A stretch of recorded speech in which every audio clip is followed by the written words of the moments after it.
Well, it happened far sooner than I expected. I'm at 100 subscribers. Well, actually 101 now.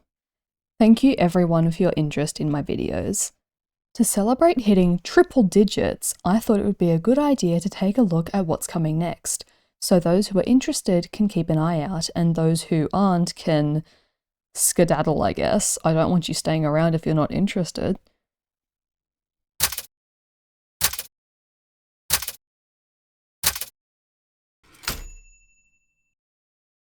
This video will be a quick, and by that I mean quick by my standards, look at what I'm currently working on and what I'd like to work on in the future.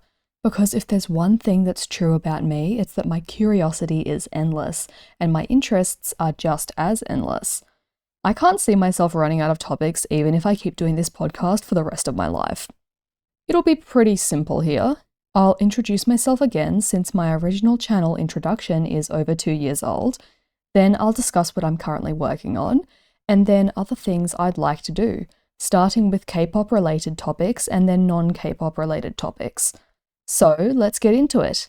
Is this the shortest intro on my channel? Probably.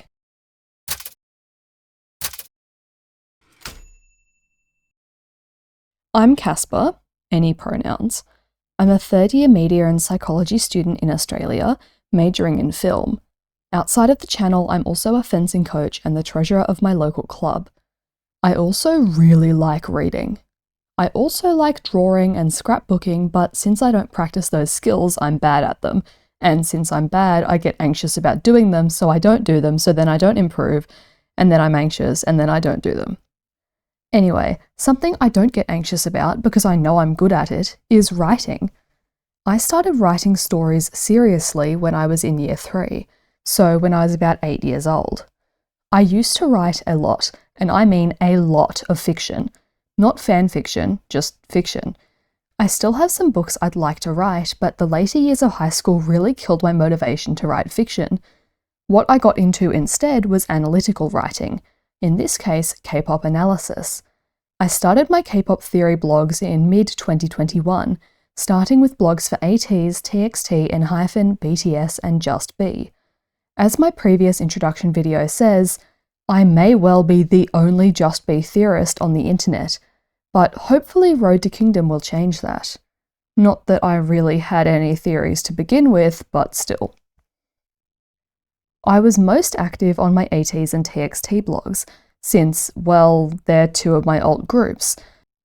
But I got to a point where I couldn't just analyse lyrics anymore. I wanted to analyse choreographies and music videos, and that would be hard to do over a Tumblr blog. Hence, I began this channel. You can see some of my older analysis with my older videos. At the start of 2023, I wanted to write even more, but I wasn't quite sure what to do with it. You can see some of my older tens of thousands of words long essays on my theory blogs. One day, my friend said he liked the sound of my voice and would find it relaxing to listen to in podcast format. And so I realised, in a true lightbulb moment, that a podcast was the best place to put all of my writing. Hence, the podcast. I still intend to do theories and analysis, as we'll discuss later, but right now there's tons of ATEEZ and TXT theorists on the internet, and there's only one Casper who's willing to make an 8-hour-long Kepler OT8 video, so I made the Kepler OT8 video. The Kepler OT8 video. It would be my magnum opus maybe, if I didn't mispronounce Youngin's name the whole way through it. Alright, let's talk updates to my alts and groups of interest. Right now, I would consider TXT, ATEEZ, 17 and Zero Base 1 my alt groups, and Subin, Hongjoong, S-Cubes and Gunnook my alt biases. I mean, my favourite picture of Hongjoong is literally my profile picture. Maybe he'll have to give way to Gunnook one day. A few months ago I went to the P1 Harmony concert in Sydney, knowing almost nothing about the group, and now I am well and truly a P1 Harmony fan. So maybe we should add P1 Harmony and Jiyoung to that alt list. Groups I actively follow to some extent include aespa, The Boys, ENHYPEN and Team IVE, Kepler, Idol, SHINee, Infinite and Just B. And I have no doubt I've forgotten several groups since I'm interested in way too many groups to list here. Current groups I'd like to learn more about the storylines and concepts of include Pink Fantasy, Dreamcatcher, LE SSERAFIM, aespa, NMIXX, IVE, Plave, and ISNA. So far, I've written well over 500,000 words for this channel, and I've written far, far more if you count my theory blogs and everything else I've been doing. And a fun fact about me, this specific moment of Soobin in TXT's crown was what got me into K-pop. So now that I've hopefully introduced myself decently, let's look at what's coming up.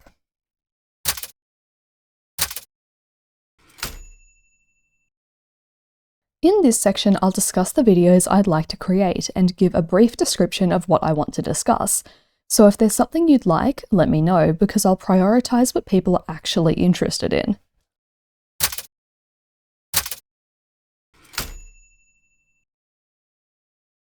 I tend to plan videos very far in advance. When I released the Zero Base 1 episode, I'd been planning it for almost a year, and some upcoming videos have been planned for even longer than that. Let's run through what I'm currently working on, from the videos that have the most progress made on them to those that are just in the idea stage. First, I have my Girls Planet 999 videos. They run through what happened on the show, the main narratives that were created, and how some weird editing hijinks would have contributed to this. GP999 makes me sad, and these videos are pretty massive in terms of how much footage I need to collect for them, and they're only half written, so yeah, I'm not sure when they'll come out, but they'll definitely come out eventually. Next, I have two minisodes.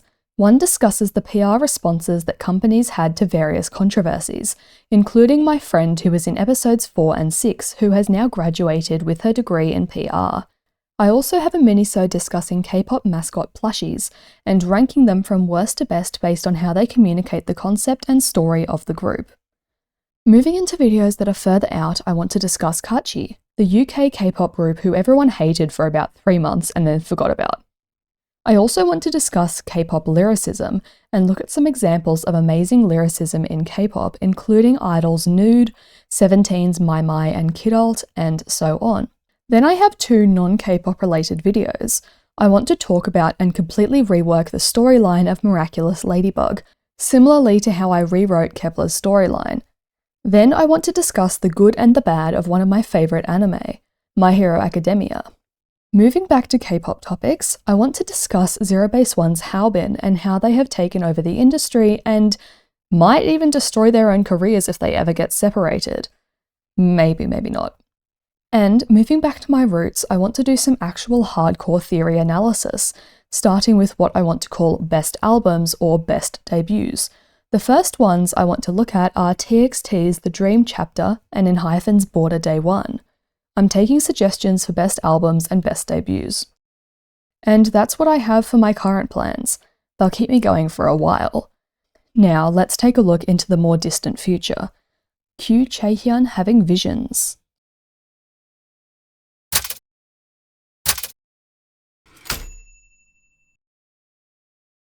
Just because I haven't made a lot of theory and analysis videos lately doesn't mean I don't want to make more. But there'll be longer form content this time, looking at a whole album at a time, not a single video from that album. First, debuts. Some debuts I really want to take a deep dive into include the aforementioned TXT and ENHYPEN, but also AT's Zero Base 1, X1 and IVE. Next, best albums. I want to look at albums which I think are incredibly well-rounded and explore the depth and breadth of a theme. I think almost every TXT and AT's album will make the list, and I also want to look at BTS's Wings and Map of the Soul 7, IVE's I Am, Idol's I Love and I Never Die, and Seventeen's Face the Sun. I also want to continue my discussion of survival shows since I find them very interesting. Right now I plan to discuss Boys Planet and both seasons of Island. And I want to discuss some amazing performances, or suites of performances, including BTS's MMA 2019 performance, the Boys and ATEEZ's performances on Kingdom, ENHYPEN and ANTEAM at Mama 2023, and TXT's 2019 and 2020 award show performances. So if you liked all of my old stuff, aka the green videos, look forward to that because it's coming back. And here is where we get into the longer bit, because I have over 20 non-analysis K-pop ideas floating around, and over 35 non-K-pop ideas. So let's get into that.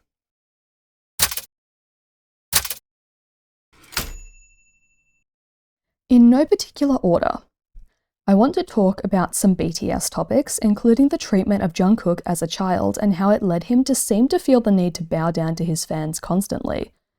I also want to discuss how they epitomize K-pop and parasocial relationships, and how they use this to draw people in. I also want to discuss Glam, who are theoretically BTS's sister group, but who literally no one remembers. And BT21 and the importance of Mang in their story and concept. Next, fandoms. The power of online fandoms and K-pop fandoms especially, including their ability to disrupt things like the 2020 Trump rallies, and their ability to do amazing things with online networks based on altruism, for instance donations or trading and selling albums online. I also want to discuss the influx of bullying accusations against idols in 2020 to 2022, and the sad nature of the success of non-English songs like Gangnam Style in the West, a success which to me seems based in fetishization and racist jokes more so than actual appreciation for that music. Also, K-pop lightsticks. What is the history of K-pop lightsticks? What do they mean for each group and fandom and in general? What about debates around them? Is it okay to take a lightstick from one group to another group's concert? And what are some standout designs among them? I want to talk more about music shows, how they're calculated, what they mean, and the interesting nature of promotional periods. And I want to talk about K-pop reality shows with a focus on Going 17, a show so massive and loved that it formed its own separate fandom. Then I want to talk about parasocial relationships and 18e specifically, looking at voting fan culture and how they completely devolved into internal fan wars in early to mid 2021. Next, TXT and their management, looking at how changes in their management led to a change from me saying they were in the best position out of all K-pop groups to kind of cringing about the fact that I even said that to begin with. Similarly to Jungkook, I want to talk about Nicki from ENHYPEN and the weird relationship he has with his fans.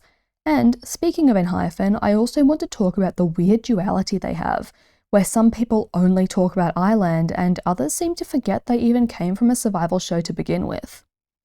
I also want to talk about virtual idol groups or idol groups with virtual elements, such as Mave and related groups like Plave, and how they bend the nature of K-pop to their concepts to gain popularity or to tell a story.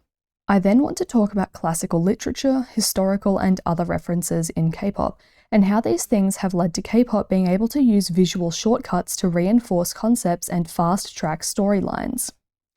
Next, the weird finale of Boys Planet, looking at Urina comparisons, Hui, and all of the Zero Base One shenanigans that happened, including the announcement of Yujin as rank 9 being rushed because minors can't work after a certain time at night.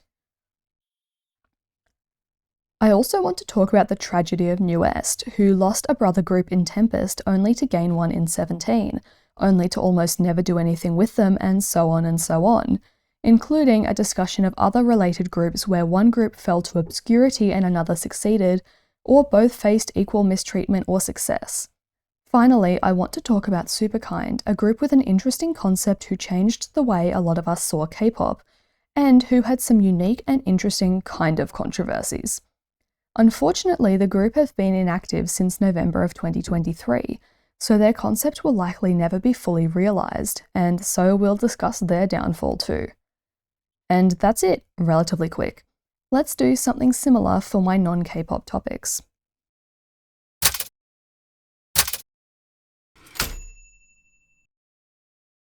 Yes, this is mostly a K-pop channel, but I have a lot of interests, and there are lots of things that I think are interesting topics that I'd like more people to hear about.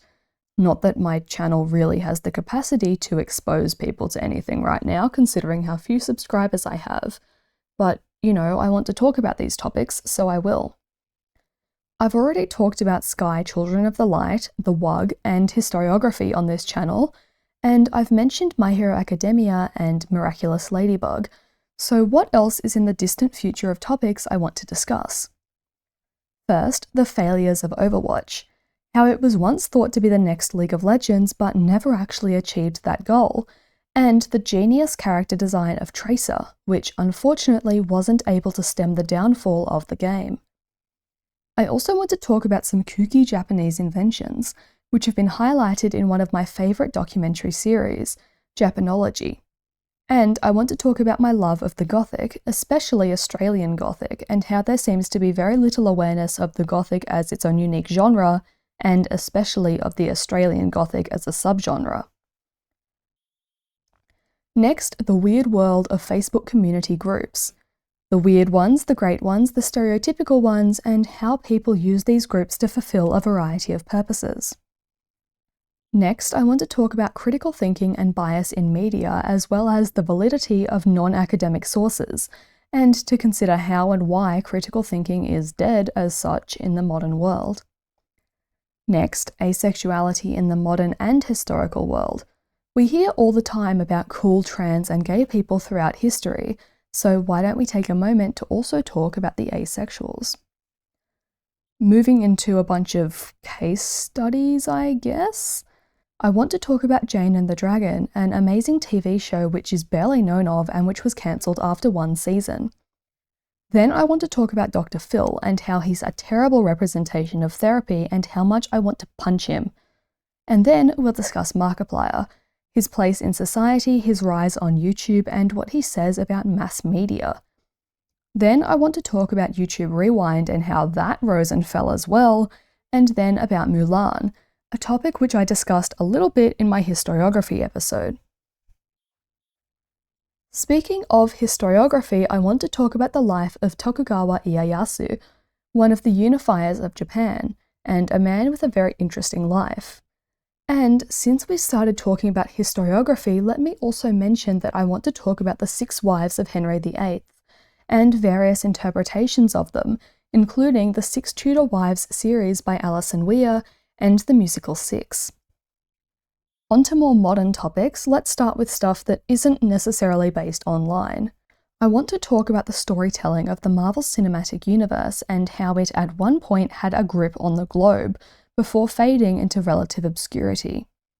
I also want to talk about Gen Z and how they're portrayed in society, especially the hypocritical demonization of Gen Z by older generations in countries like Australia. I also want to talk about the phenomenon of Gen Z entering the workforce, especially in Australia, and what it means for the public perception of many companies, including the Australian Bureau of Statistics and Transport New South Wales. Then I want to talk about my obsession with books, and obviously a lot of books that I've really liked. And I want to talk about societal expectations under capitalism and how that interacts with chronic fatigue and other conditions.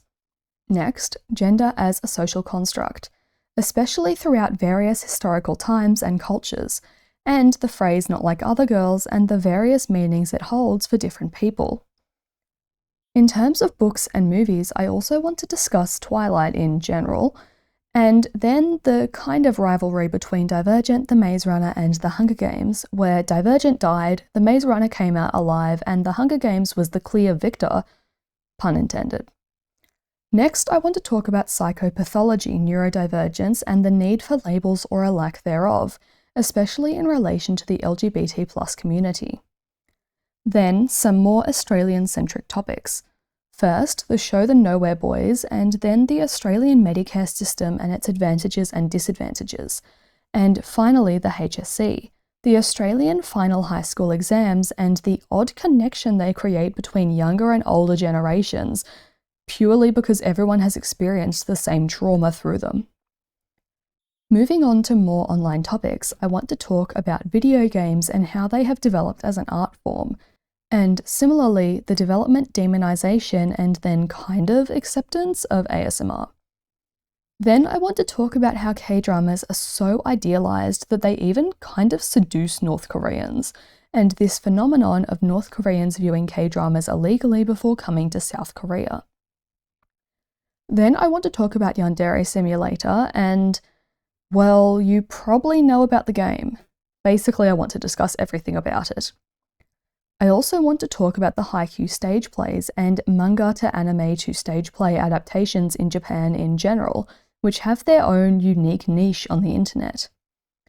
Next, real-life fanfiction, the positives, the negatives, the ethical debates, and so on.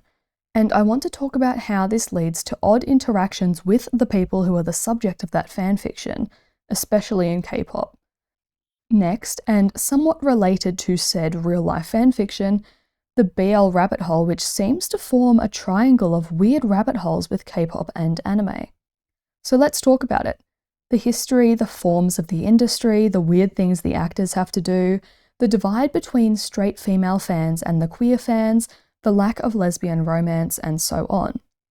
And finally, I want to talk about the amazing League of Legends rework for Warwick, how beautifully the rework was executed and how it was planned years in advance of Warwick's appearance in Arcane. Wow, so that was a lot.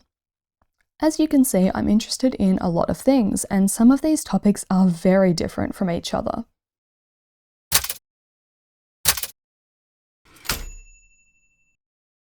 I'm Casper. I really like learning and writing. I'm studying media and psychology, and K-pop is the perfect intersection of those things. Hence, I started this channel and started K-pop analysis in general.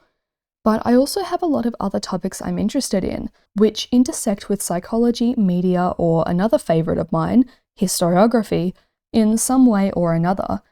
Hence, I have lots of video ideas. Lots of video ideas. This video was, as with all things, longer than I expected it to be, but still pretty short considering my channel. I hope it gave everyone an idea of what is to come, and I hope there's at least one interesting thing for you on my list. I'm of course more than happy to take requests for which videos to do first, or other topics to include, because it always motivates me to know someone's waiting for something. And of course, I love hearing thoughts and feedback. Either way, thank you all for over 100 subscribers. At the time of writing this part of the script, I have 110 subscribers, which means I gained 9 overnight, which makes me very happy. At time of recording this script, I actually have 137 and have gained that many over probably a week or so. Anyway, despite the fact that it wasn't a proper minisode or episode or even analysis video, I still hope you learned something, and I'll see you in the next video.